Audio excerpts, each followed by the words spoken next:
प्यारे दोस्तों, आज हम आपको एक अल्लाह वाले, एक चीता और 3 दोस्तों का वाकया सुनाने वाले हैं। जंगल में जब चीता सामने आ गया फिर क्या हुआ, आइए आपको बताते हैं। दोस्तों, किसी गांव में 3 दोस्त रहा करते थे जो मजदूरी करके अपनी जिंदगी गुजार रहे थे। वो अक्सर लकड़ी काटने पहाड़ के ऊपर जंगलों पर जाते थे। एक खास बात ये थी, ये सब जंगल पर एक ही साथ जाते क्योंकि उन दोस्तों ने एक दूसरे से वादा कर रखा था कि मुश्किल हो या आसानी हम एक दूसरे के साथ कभी भी नहीं छोड़ेंगे। एक बार कुछ ऐसा ही हुआ कि सख्त सर्दी के दिन थे, घर में उनकी लकड़ियां खत्म हो चुकी थी। तो उन दोस्तों ने इरादा किया कि शाम होने से पहले जंगल के तरफ चले जाते हैं। तीनों वहां से निकल पड़े। जब वो जंगल में पहुंचे तो तेज बारिश शुरू हो गई। कहीं भी उनको कोई भी जगह छुपने के लिए ना मिल सके। सामने तलाश करने पर उन्हें एक गार नजर आई। उस गार के अंदर पनाह लेने के लिए चले गए। एक दोस्त ने कहा, चलो बारिश रुकने का इंतजार करते हैं। शाम का साया फैल चुका था, बारिश भी रुक गई थी। वो तीनों ये देखकर बहुत खुश हुए कि अब चलो हमारा काम हो जाएगा। लेकिन जैसे ही वो तीनों गार से बाहर निकले तो उन्हें एक चीता नजर आ गया जो कोई आम जानवर जैसा नहीं था, बल्कि उनके मुंह पर खून लगा हुआ था। वो घूरकर उन तीनों को देखने लगा जैसे अभी ही एक पल में ही उनको खा जाएगा। जंगली चीते को अपने सामने देखकर वो तीनों गार में वापस आ गए।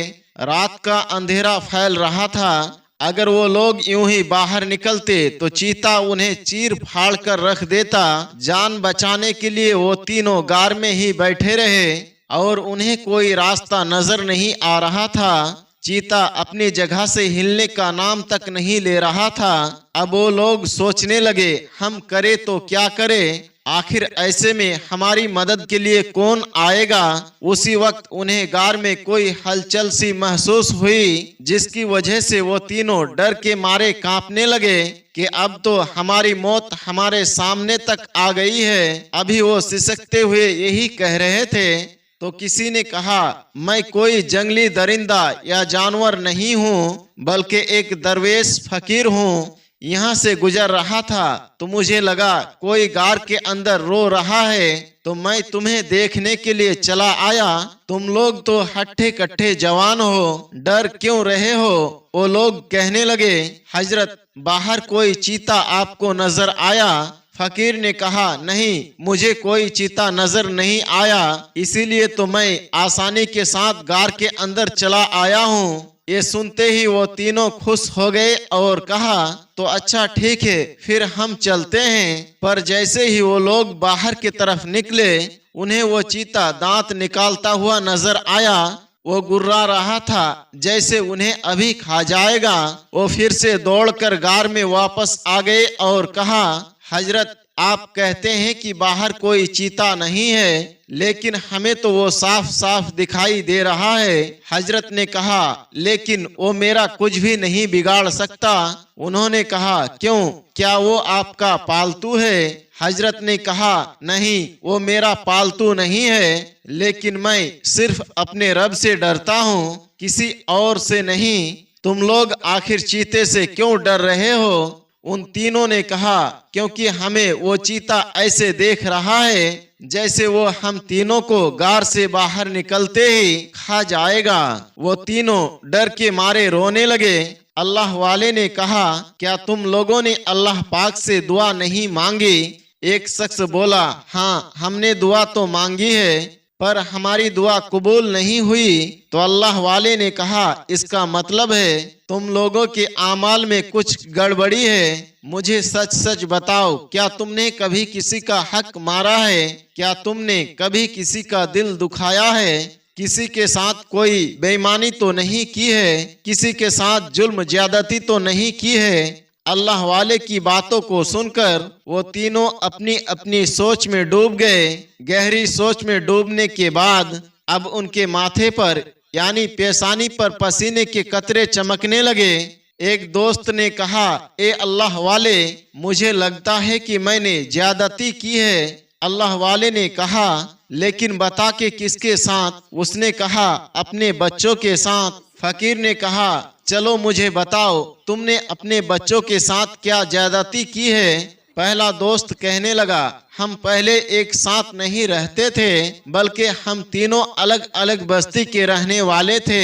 मैं जंगल में बकरियां चराता था और उसी पर गुजर बसर किया करता था। मेरी बकरियां बहुत ही ज्यादा दूध दिया करती थी और उनके दूध को बेचकर मेरी रोजी मुझको मिल रही थी। मेरे घर में मेरे बच्चों और बीबी के अलावा कोई और नहीं रहता था।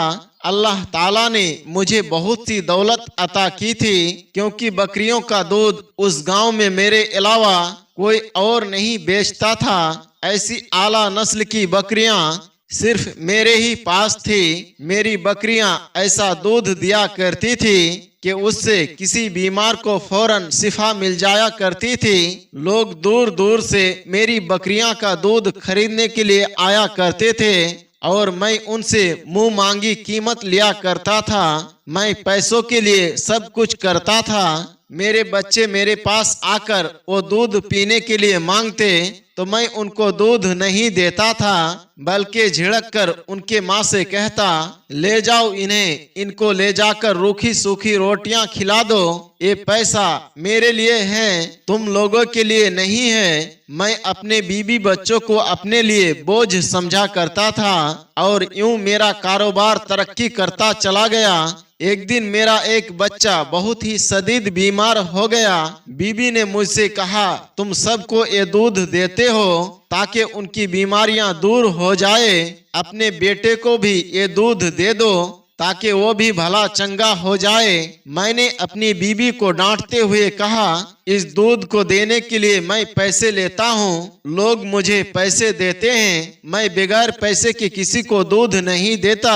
मैं किसी के साथ कोई नेकी और भलाई का काम नहीं करता, बल्कि ये मेरा कारोबार है, यही मेरा पेशा है और यही मेरा रोजी रोटी है। इस दूध को मैं किसी मुफ्तखोर को हरगिज नहीं पिला सकता हूँ। मेरे बच्चे मुफ्तखोर है, कौन सा ये मेरे पास काम करने वाले मजदूर है जो मैं इनसे उजरत लूं या इनको उजरत दूं।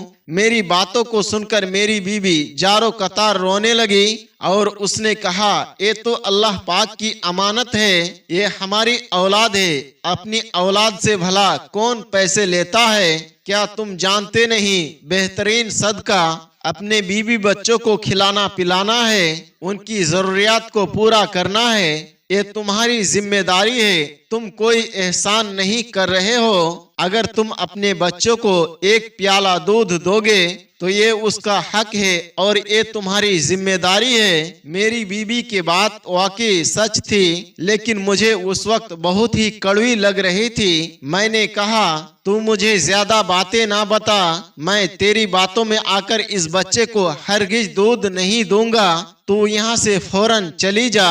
उसके बाद मेरी बीबी रोते हुए आंखों से मेरे सामने से चली गई। मैं अपने काम में मसरूफ हो गया। मेरी बकरियां बहुत ही ज्यादा दूध दिया करती थी और मैं इस पर बहुत ज्यादा घमंड करता था। मुझे लगता था कि मैं कोई बुरा काम नहीं कर रहा हूँ, मैं सब कुछ अपने भले के लिए कर रहा था, अपनी जेब नोटों से भर रहा था। फिर उसी रात मेरी बीबी की तड़प कर रोने की आवाज सुनाई दी, मेरा बच्चा, हाय मेरा बच्चा मर गया। जो भी था, मैं था तो उसका बाप। मैं अपने घर के अंदर दाखिल हुआ। मैंने देखा मेरी बीबी मेरे बच्चे को गोद में लेकर जारो कतार रो रहा है। रोती हुई वो घर से निकल गई और उसने कहा तुम कितने जालिम बाप हो, तुमने एक दूध का प्याला अपने बच्चे तक को नहीं दिया और पूरे गांव में दूध बांटते रहते हो। सिर्फ तुम्हें अपने पैसों की फिक्र है, तुम्हें अपनी औलाद की कोई फिक्र नहीं। आज तुमने अपनी एक औलाद को खो दिया है, मैं तुम्हें कभी माफ नहीं करूंगी। उसके बाद मेरी बीबी मुझे हमेशा के लिए छोड़कर न जाने कहां चली गई। उसके जाने के बाद भी मुझे उसके जाने का या बच्चे के मौत का कोई एहसास ना हुआ। फिर अल्लाह की करनी, जिन बकरियों के दूध पर मैं बहुत ज्यादा गुरूर किया करता था, आहिस्ता आहिस्ता उन बकरियों ने दूध देना बंद कर दिया और फिर एक दिन मेरी सारी बकरियां एक एक करके मर गई। मेरे पास ना तो मालो दौलत बचा और ना ही मेरी बकरियां और ना ही मेरा खानदान और बीवी बच्चे। अब मैं मजदूरी करता हूँ अपने इन दोस्तों के साथ। अल्लाह वाले ने उस पहले दोस्त की बातें सुनी, ठंडी सांस ली और कहा, अच्छा अब तुम बताओ कि तुमने क्या किया। दूसरे दोस्त ने कहा, ए अल्लाह वाले, मैं एक ठेकेदार था, घर वगैरह बनवाने का काम किया करता था। मेरे पास मेहनत करने वाले बहुत सारे मजदूर थे जो दिल लगाकर मेरे सारे काम किया करते थे। इसके बावजूद मैं उनकी मजदूरी वक्त पर नहीं देता था, बल्कि उनसे सारे काम करवा कर उनको रुला देता। वो गरीब पैसों का इंतजार करते और मैं इस बात की खुशी महसूस करता था कि मेरा घर पूरे गांव में सबसे आलीशान है, जहां मैं ऐश के साथ अपनी जिंदगी को गुजार रहा हूं। कुछ अरसे के बाद मेरा एक मजदूर मुझसे मजदूरी मांगने के लिए आया। उसे पैसों की बहुत ही जरूरत थी, लेकिन मैंने उसे धक्के मारकर घर से बाहर निकलवा दिया। उसका पसीना बह रहा था, लेकिन मुझे इस बात की कोई परवाह नहीं थी। वो रोता हुआ वहां से चला गया, लेकिन कहा, अल्लाह तबारक व ताला देख रहा है, तुम कितनी नाइंसाफी कर रहे हो। तुम मेरी मजदूरी को, तुम मेरे हलाल कमाई को खा रहे हो और मुझे पैसा देने के लिए तैयार नहीं हो। तुम्हें अल्लाह के बारगाह में इसका जवाब देना होगा। लेकिन मुझे उस वक्त उसके बातों का कोई परवाह नहीं थी, इसलिए मैंने कहा, चलो जाओ यहाँ से। वो अपने घर रोता बिलखता हुआ चला तो गया। मैं अपने घर के अंदर आ गया, लेकिन उसी रात इतनी जोरदार आंधी चली, आंधी तूफान ने मेरे घर के छत को उड़ा दिया। फिर मेरे सारे मजदूर मुझे एक एक करके मुझे छोड़कर चले गए और मैं धीरे धीरे कंगाल हो गया। अब मैं अपने इन्हीं दोस्तों की तरह मैं एक मजदूर हूँ और जंगल की लकड़ियां काटकर अपना गुजारा करता हूँ। अल्लाह वाले ने बड़े अफसोस के साथ उसको देखा और फिर तीसरे शख्स से मुखातिब होते हुए कहा, बताओ अब तुमने क्या गुनाह किया है। तीसरे शख्स ने कहा, ए अल्लाह वाले, मैं अमीर बाप का अय्यास बेटा था। लड़कियां मेरे कदमों में पड़ी रहती थी, मैं जिसको चाहता खरीद सकता था। मुझे अपनी दौलत और अपनी खूबसूरती, अपनी जवानी पर बहुत ज्यादा घमंड था, इसलिए जिससे चाहता था हर रात उसके साथ बदकारी करता था। मेरे चचा की एक बेटी थी जो बहुत ही ज्यादा नेक और पाकबाज थी। एक बार मैं अपने चचा के घर गया तो मेरी नजर उनकी बेटी पर पड़ गई। जब मैंने उसको देखा तो मेरा दिल उस पर आ गया। अब मैं सारी औरतों को भूल चुका था और पूरी तरह से अपनी चचा की बेटी के पीछे लग गया था। मैं किसी भी कीमत पर उस हसीन और जमील लड़की को पाना चाहता था।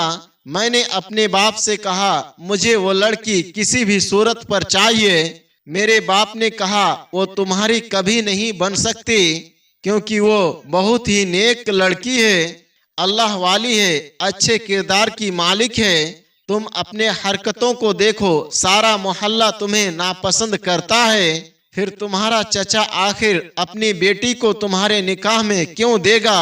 मेरी मोहब्बत तो कोई पाक साफ तो नहीं थी, बल्कि इसमें सिर्फ हवस थी, शैतानियत थी। एक बार मेरे चचा घर पर मौजूद नहीं थे, मैं उनके घर में जबरन दाखिल हो गया और अपनी चचाजात बहन के साथ अपने ख्वाहिश को पूरा करना चाहता था, पर उसने इनकार कर दिया और कहा, क्या तुम्हें जरा भी खुदा का खौफ नहीं है। मैंने उनके बात को नजरअंदाज करते हुए कहा, देखो मैंने जिसको चाहा हासिल कर लिया है, तुमको न जाने किस बात का घमंड है कि तुम मेरी बात को मानने के लिए तैयार नहीं हो। वो लड़की कहने लगी, मुझे घमंड नहीं है, मैं अल्लाह ताला से डरती हूँ और तुम जैसे इंसान की बीबी भी नहीं बनना चाहती हूँ, इसलिए मेहरबानी करके यहाँ से चले जाओ। अगर तुम अल्लाह का खौफ रखते हो तो उसकी ये बातें सुनकर मैं जोर जोर से हंसने लगा। मुझे अल्लाह का कोई खौफ नहीं आ रहा था, बल्कि मेरी आंखों पर पट्टी बंध चुकी थी, गफलत की, शैतानियत की, हवस की पट्टी। और मैंने उस लड़की के साथ ज्यादती की। फिर उसने मुझे बद्दुआ दी कि कोई दरिंदा तुम्हें जरूर एक ना एक दिन शिकार बनाएगा। मैंने उनके बात को ध्यान नहीं दिया, पर मुझको बद्दुआ का असर हो गया और मैं जिन पैसों से औरतों को खरीदता था और जिस जवानी और मर्दानगी पर मैं गुरूर किया करता था, धीरे धीरे वो सब कुछ खत्म हो गया, सब कुछ बर्बाद हो गया। और आज मैं अपने दोस्तों के साथ मजदूरी करने पर मजबूर हो गया हूँ। अल्लाह वाले ने कहा, तुम तीनों ने एक एक करके अपने गुनाहों के बारे में बता दिया और वो बद्दुआ भी जो तुम्हें दी गई थी। क्या अब तक तुम उन बद्दुआ पर शर्मिंदा हुए हो? तुम्हारा तुमसे सब कुछ छिन गया, बीबी बच्चे, मालो दौलत, जमीन जायदाद, खानदान, इज्जत, शोहरत, दोस्त अहबाब, सब कुछ। क्या अब तुम तीनों तौबा करने के लिए तैयार हो? वो तीनों कहने लगे, हम बहुत ही शर्मिंदा है। आज पहली बार हमने इन गुनाहों को याद किया है, वरना इतने सालों में हमें ये गुनाह कभी याद तक नहीं आया। अल्लाह वाले ने कहा, तुम लोगों ने लोगों का दिल तोड़ा है, नाजायज हरकतें की है, किसी का हक मारा है, किसी पर जुल्म किया है, तुमने अपने रिश्ते भी नहीं निभाए, फिर तुम इस पर शर्मिंदा भी ना हुए। आज जब तुम पर खुद पर एक मुसीबत आकर खड़ी हो गई है तो तुमको सब कुछ याद आ रहा है, अल्लाह भी याद आ रहा है, अपने साथ होने वाले बद आमाल भी याद आ रहे हैं। अगर ये चीता यहाँ से चला जाए और तुम्हारा शिकार ना करे, यानी तुम्हें ना खाए, तो क्या तुम फिर अपनी जिंदगी में मगन हो जाओगे? तुम भूल जाओगे जो कुछ तुमने किया है? वो लोग वादा करने लगे, नहीं नहीं हजरत, हम ऐसा कभी नहीं करेंगे, बल्कि हम उन लोगों के पास जाकर उनसे माफी तलाफी करेंगे। हम अल्लाह ताला को गवाह बनाकर सच्चे दिल से तौबा करते हैं। हम उन लोगों के पास जाकर अपना हाथ जोड़कर उन लोगों से माफी मांगेंगे जिनके साथ हमने बुरा किया था। अल्लाह वाले कहने लगे, हो सकता है तुम्हें एक मौका और मिल जाए, मैं तुम्हारे लिए दुआ करता हूँ। फिर अल्लाह वाले ने दो जानू होकर अल्लाह ताला की बारगाह में दुआ करनी शुरू कर दी। या अल्लाह, ए रब्बे करीम, ए रब्बे जुल जलाल, इनको अपनी गुनाहों की याद आ गई है और ये तीनों शर्मसार है, तो इनको एक मौका और दे दे और इस चीते को इस गार के अंदर से हटा दे, ताकि ये अपने गांव वापस सही सलामत चला जाए और उन लोगों से जाकर माफी मांग सके जिनके साथ इन्होंने बुरा सलूक किया था, जिनके हुकूक इन्होंने मारे थे, जिन पर जुल्म ज्यादती की थी। अल्लाह तबारक व ताला ने अपने नेक बंदे की दुआ को कबूल कर लिया और सुबह का उजाला भी फैल चुका था। वो तीनों बाहर आ चुके थे और वो चीता वहां से चला गया था। वो लोग समझ गए ये बहुत बड़े अल्लाह वाले मालूम देते हैं, इसीलिए अल्लाह तबारक व ताला ने इनके दुआ को फौरन कबूल कर लिया। वो तीनों जंगल से लकड़ियां काटकर खुशी खुशी अपने गांव की तरफ चल पड़े, लेकिन ना उन्हें अल्लाह याद रहा, ना अल्लाह वाले याद रहे और ना वो चीता याद रहा। उन्होंने किसी से कोई माफी ना मांगी, बल्कि वो अपने सारे वादे भूल गए। अब तो हमारे सर पर कोई बला है ही नहीं, ना वो कोई चीता है और ना ही अल्लाह वाले हैं जो हमें याद दिलाएं, जो हम अपने वादे को पूरा करें। वो फिर अपनी जिंदगी को इसी तरह से गुजारने लगे। तीनों बहुत बड़े धोखेबाज थे। अल्लाह की करनी, वो लोग जिस जंगल से लकड़ियां काट कर लाते थे, गांव वाले उस जंगल के तरफ नहीं जाते थे, क्योंकि वहां पर दरिंदों का बसेरा था। और जब से उन्होंने सुना था उस जंगल पर एक चीता आकर बैठा है, तो गांव वालों ने वहां जाना बंद कर दिया था। ये लोग लीडर हो चुके थे और जानते थे वो चीता अब इनका कुछ भी नहीं बिगाड़ेगा। गांव वालों ने उनकी बहादुरी देखा तो कहा, अब तुम लोग हमारे लिए भी लकड़ियां लेकर आना। वो लोग गांव वालों के लिए लकड़ियां भी काट कर लाने लगे। लोग उनको पैसे देते, उन पैसों से उन्होंने एक बड़ा कारोबार कर लिया और फिर उनके पास मालो दौलत की रेल पेल हो गई।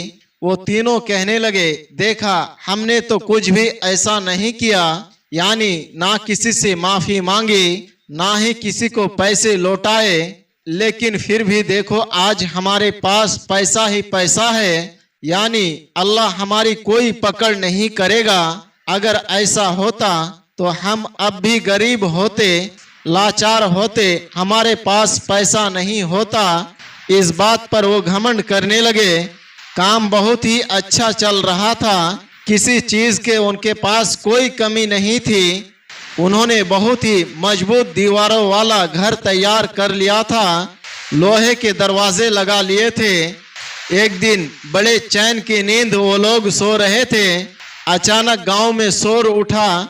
अरे जंगल से जंगली चीता यहाँ कैसे आ गया, जंगली चीता यहाँ कैसे आ गया।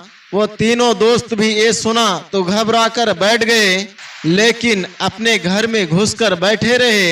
ये घर में तो चीता कभी भी नहीं आ सकता है, इतना मजबूत हमने घर बनवाया है, वो अंदर कभी दाखिल हो ही नहीं सकता। वो खाएगा तो गांव वालों को खाकर चला जाएगा। वो लोग इतने बेहिश थे कि किसी और की परवाह तक नहीं थी। उसी वक्त दरवाजे पर दस्तक हुई। कहने लगे, हम दरवाजा नहीं खोल सकते। कौन है? किसी ने कहा, दरवाजा खोलो वरना ये दरवाजा तोड़ दिया जाएगा। ये लोग कहने लगे, ये दरवाजा कोई नहीं तोड़ सकता, हमने इस दरवाजे को सिर्फ लोहे से बनवाया है और इसको कोई लोहे से बना हाथ भी नहीं तोड़ सकता। अचानक उनका सारा गुरूर मिट्टी में मिल गया और वो दरवाजा एक ही झटके में टूटा और वो चीता जिसके मुंह पर, जिसके दांतों पर खून लगा हुआ था, उनके पास आकर खड़ा हो गया। वो आहिस्ता आहिस्ता उनके करीब आ रहा था। वो कहने लगे, अरे ये यहाँ कैसे आ सकता है? उस दिन गार के अंदर तो नहीं आया था, जबकि वहां पर तो कोई दरवाजा भी नहीं था। हमारे घर में ये आखिर कैसे दाखिल हो गया? इतना बड़ा दरवाजा इसने कैसे तोड़ा? उस वक्त अल्लाह वाले की आवाज आई, तुम्हारे गुनाहों की वजह से इंसान की नेकियां होती है जो उसे मुसीबत से बचाती है, और इंसान के दिए हुए सदकात होते हैं जो उसको बुरी मौत से बचा लेते हैं। लेकिन तुमने जो वादा किया था, तुम अपने गुनाहों की तलाफी करोगे, जिनके साथ तुम बुरा सलूक किए हो, ज्यादती की है, जिनका पैसा खाया है, जिनका हक मारा है, जिनके घरों को तुमने लूटा है, उनके पास जाकर तुम माफी मांगोगे, अल्लाह पाक की बारगाह में सच्चे दिल से तौबा करोगे। लेकिन तुम तो गफलत की जिंदगी गुजारने लगे। ये सब सिर्फ तुम्हारा इम्तिहान था। ये मालो दौलत, ये जमीन जायदाद, ये सब अल्लाह के जानिब से तुम्हारे आजमाइश के लिए था। क्या तुम दुनिया के मगन में खो जाते हो या आखिरत को याद रखते हो? पर अफसोस कि तुमने दुनिया को याद रखा, एक लम्हे की भी तुम्हें शर्मसारी ना हुई। वो कहने लगे, हजरत आप अल्लाह वाले हैं, हमें माफ कर दे, हम आपसे वादा करते हैं हम फिर अपने हालत को सुधारेंगे, हम अपने आप को अच्छा इंसान बनाएंगे। अल्लाह वाले ने कहा, अब मैं कुछ भी नहीं कर सकता हूँ, ये चीता हमने नहीं बुलवाया है, बल्कि ये अल्लाह पाक के हुक्म से यहाँ तक आया है। उस दिन भी अल्लाह के हुक्म से वो गार के बाहर बैठा था, लेकिन तुम्हें एक मौका दिया गया था ताकि तुम माफी मांग लो, इसलिए ये अंदर नहीं आया था। अल्लाह ताला इसे हुक्म देता कि ये अंदर आता और तुम्हें चीर फाड़ कर रख देता, पर तुमने माफी नहीं मांगी, ना ही तौबा की। अब मैं कुछ भी नहीं कर सकता हूँ, ना तुम्हारे लिए दुआ कर सकता हूँ। पूरा गांव देख रहा था। वो जंगली खूंखार चीता जिसने कभी किसी को कोई नुकसान नहीं पहुंचाया था, वो तीनों पर झपट चुका था और तीनों को एक ही आन पर देखते देखते चीर फाड़ कर रख दिया और वो तीनों तमाम लोगों के लिए इबरत का निशान बन गए। वो जो खुद की जात पर अकड़ने वाले, खुद पर गुरूर करने वाले, हकदार का हक मारने वाले, जुल्म करने वाले, तौबा ना करने वाले का अंजाम क्या होता है, इस बात को सब ने अपने आंखों से देख लिया। तो दोस्तों, आज की वीडियो में बस इतना ही। इस वीडियो के बारे में आपका क्या राय है, कमेंट बॉक्स में जाकर जरूर बताएं। मिलते हैं एक नए वीडियो के साथ, तब तक के लिए हमें इजाजत दें। अस्सलाम वालेकुम व रहमतुल्लाह।